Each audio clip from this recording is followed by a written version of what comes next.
بسم الله الرحمن الرحيم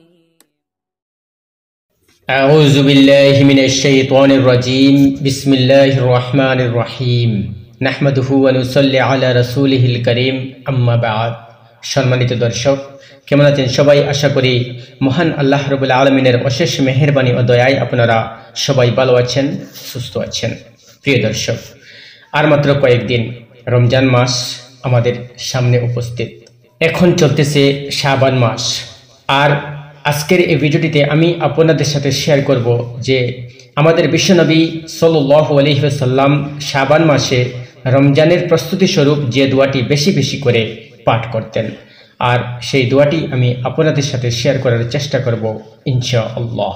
তো ভিডিওটি অবশ্যই শেষ পর্যন্ত দেখতে থাকুন আর চ্যানেলটি অবশ্যই সাবস্ক্রাইব করে পাশের নোটিফিকেশন বেলটি অন করে রাখুন। তাহলে চলুন শুরু করি।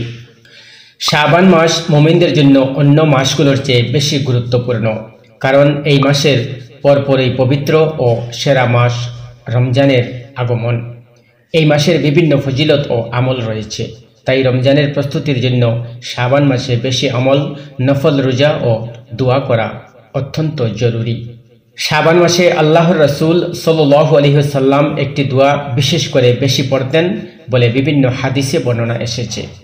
রজব ও শাবান উভয় মাসে এই দোয়া বেশি পাঠ করার কথা রয়েছে।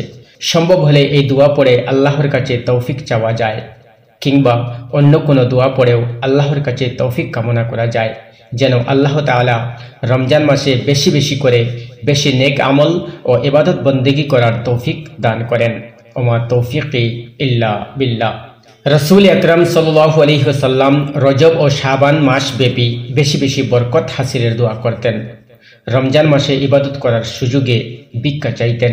তিনি এই দোয়াটি বেশি বেশি পড়তেন। দোয়াটি হলো আল্লাহুম্মা বারিক লানা ফি রাজাবি ওয়া শাবান ওয়া বাল্লিগনা রমাদান।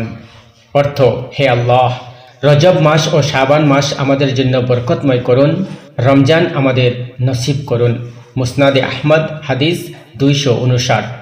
মহান আল্লাহ তাআলা আমাদের তৌফিক দান করুন, শাবান ও রমজানের সর্বোত্তম ব্যবহার যেন আমরা নিশ্চিত করতে পারি এবং দুনিয়া ও আখিরাতে আমাদের সব রকম সাফল্য ও সৌভাগ্য দিয়ে ভূষিত করুন। আমিন আমিন সুম্মা আমিন।